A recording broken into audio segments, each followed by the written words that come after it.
I drove 5 hours to surprise my dad, only to find my husband and best friend already there, trying to convince him of a shocking betrayal. I, 29 female, have been married to my husband, 31 male, for 4 years. We've lived together for 6 years now since we started dating, and I've always thought we have a perfectly normal and healthy relationship. My husband is close to my family, my friends love him, and overall, we've never had any major relationship problems. I've never had any reason to doubt his loyalty or love either. So what happened recently has left me pretty shaken up, to say the least. Let me tell you about my best friend now. We met in college and lived together for almost the entirety of our college life. After college, we continued to live together for a year or so before I had to move out for work, as the commute was becoming too difficult to manage. Even after that, we remained very close and saw each other at least once a week. As you can probably tell, it was a solid friendship. She was the maid of honor at my wedding too. She also visited my hometown with me nearly every holiday, as she was not really close with her family, and my parents started seeing her as a second daughter. When my mom unexpectedly passed away 5 months ago, she supported me through everything I went through. I don't know how she could do what she did after all these years of friendship, but I guess people can change. If only I had known what was coming in the future back then.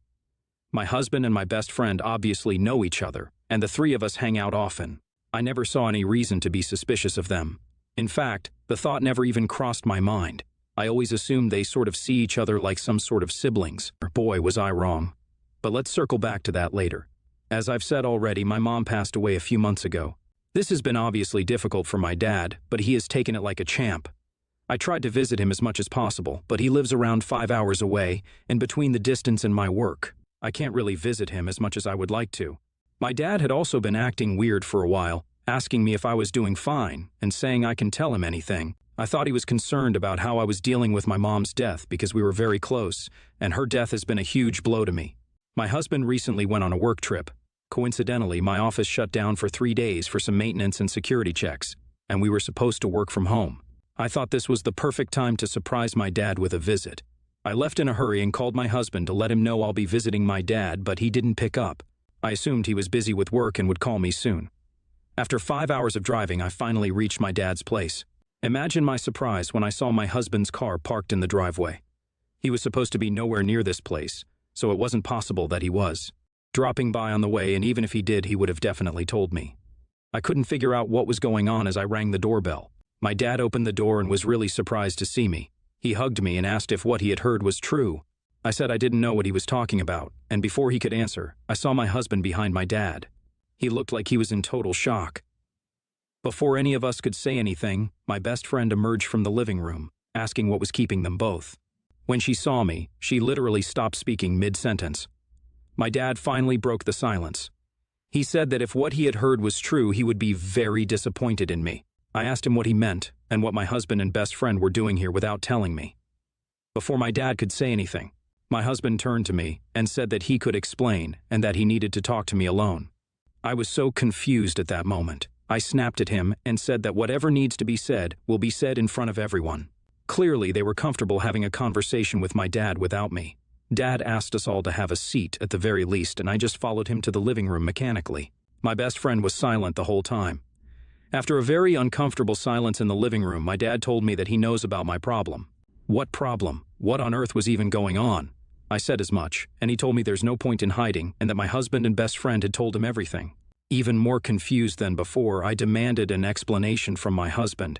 He again told me that he could explain everything if I just talked to him alone. My dad then intervened and said that my best friend and husband had shown up this morning and told my dad that I had been drinking a lot.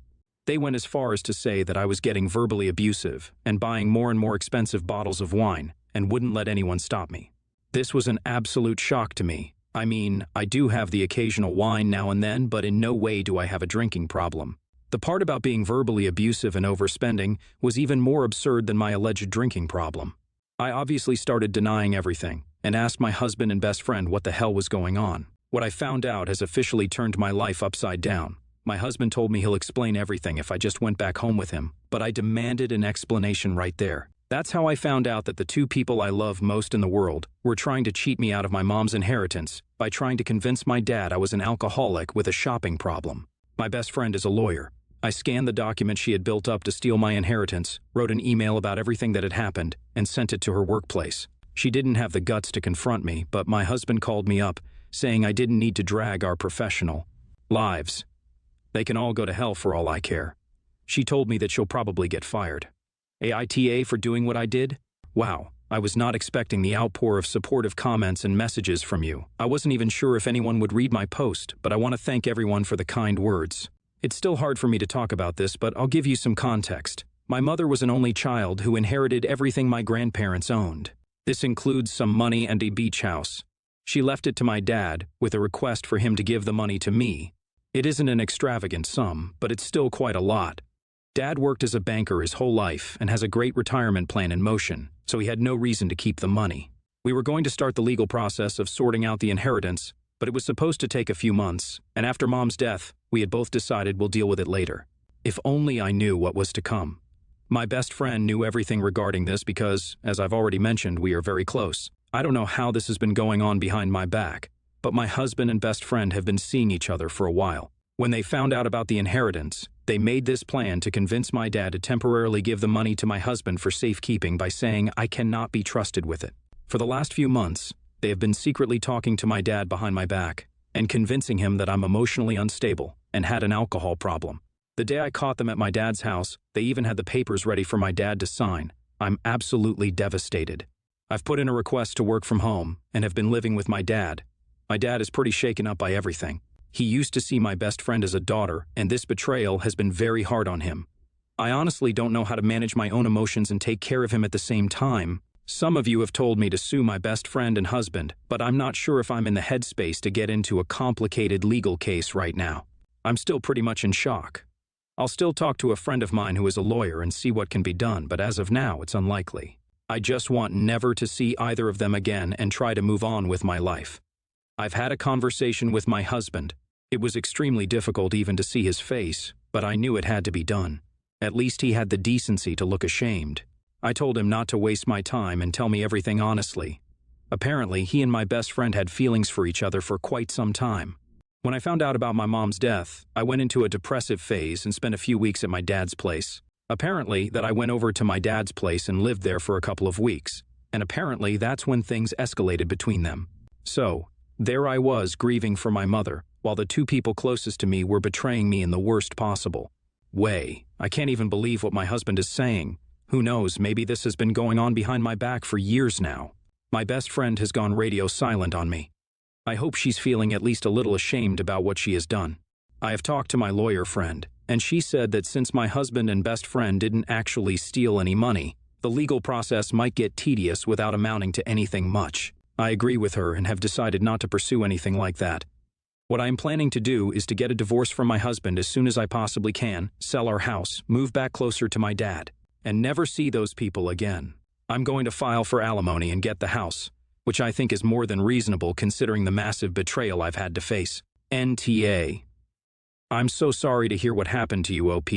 I guess sometimes we can never really tell who people are. I hope you find yourself some better friends and recover from what happened to you. I'm glad you're cutting them off completely from your life, and the fact that you get to be closer to your dad must feel good. Good luck with everything. NTA in any way. I cannot believe just how terrible your husband and former best friend are. Not only did they cheat, but they also tried to convince your grieving father that his beloved daughter is going through something as serious as an alcohol problem. I can't fathom how twisted and selfish someone has to be in order to do that. I live with my partner in a block of flats apartments with rather thin walls and quite a growing number of families. As of the last year, I came to find the reason we suddenly had so many moms and babies come through was because it's part of a refugee program. I was pleased, as I worried it was mothers of domestic abuse, as I'd never seen any fathers in the front desk. Security wouldn't let my partner come in without heavy questioning one time. Fathers seemed to have to sign in at the front desk. So we got a family of mom and daughter, likely 7 years old, move in across from us, while we also had a mom and daughter, same age, move in next to us. Soon we hear screaming coming from the kid across the hallway. No biggie, as it's a kid, and that happens. Mom seems stressed out, but can't blame her, as kids can be hard work. But soon it's developed into the mother being a million times worse than the kid. Every morning, like clockwork, she screams at her kid and continues it into the hallway at 9 a.m. every day. I work from home, and my partner can't get a lie-in on the weekends, so it's been difficult working with it. I eventually opened the door one night and asked her to close hers, as she was shouting too loud. She shut her door, and I assumed she got the idea I can hear a lot more than expected. But no, 2 days later, she has me and my partner up at 7 a.m. on a Saturday, shouting at her kid again. My partner goes over, and when he knocked, she basically opened it and then closed the door in his face.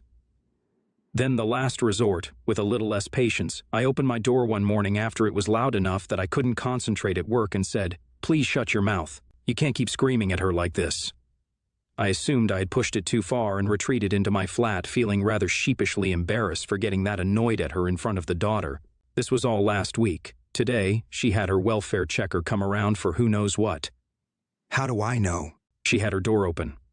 I'm trying to work, but then I heard a conversation of the woman saying she was going to report us, and that we have been aggressive, and we have been complaining about the noise from the kids and how we were unreasonable. The worst part, the welfare lady was agreeing, saying that we likely don't have children and couldn't possibly understand, really emphasizing a motherhood struggle.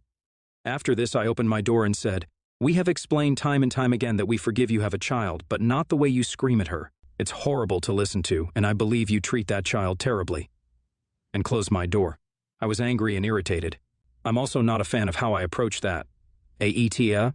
This has taken place over a year. Guys, please, I reported this to Child Services and the police many times before this. Nothing has been done, and there isn't much more I can do without throwing myself in harm's way. I'm agoraphobic and have experienced child abuse all my young years. So believe me when I say I am really pushing to get this sorted. I'm also shocked by those who have suggested I don't care about the child, have a problem with refugees, and believe people who have suffered at the hand of domestic abuse shouldn't be housed. Actually speechless. I'm terrified too. She reminds me of my abusive mother, and I jump out of my sleep every night and every morning, thinking she's made it into my flat.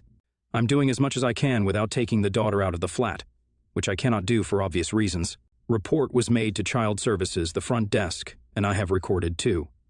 Does anyone have a suggestion for finding out what they're saying in the clips? Cannot find anything online for Vietnamese translation through audio. NTA. From your explanation, it sounds like you did nothing wrong, and you were too timid polite.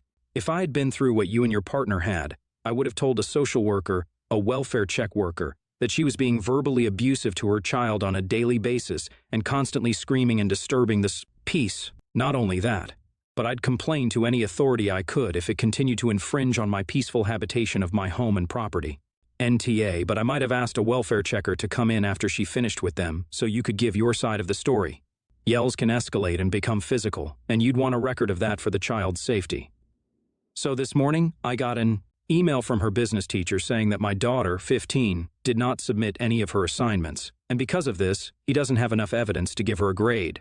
He added that he has given her multiple chances in the past, but she did not submit anything, and because he has to submit the report card grade soon, he has no choice but to give her a failing grade for her midterm. When my daughter got home, I asked to follow me to my room, showed her the email, and asked her to explain it. She apologized and gave excuses, such as the fact that she found business to be hard and boring, despite the fact that she wanted to take it, and I advised against it many times. I asked her if she could drop business for the rest of the year, and she said it's not possible. I told her that she needed to work on all her missing assignments and submit them as soon as possible for the slight chance that she could get a passing grade for her midterm and overall get higher grades for the end of the school year. She gave me a list of all the assignments that she did not work, and I had her immediately work on them. A few hours later, I heard her talking. I opened the door, and I found her talking on her phone with her friends while playing a game on her computer. After she was finished, I asked her to come and bring her phone to me. She asked why, and I told her that she couldn't take any breaks. I told her she had to get her assignments done, and she couldn't afford to waste any more of her time than she already did. She begged me to get some time off to do her things and promised that this wouldn't happen again. I was adamant about that and took her phone. I told her if I caught her wasting her time again before finishing her business assignments, I would ground her. She called me the worst and left the room. Now she's crying in her room. I wonder if I was hard on her, but she needs to know that her actions have consequences, and that if she wanted to have time playing with her friends, then she shouldn't have failed her class in the first place. NTA, that's parenting.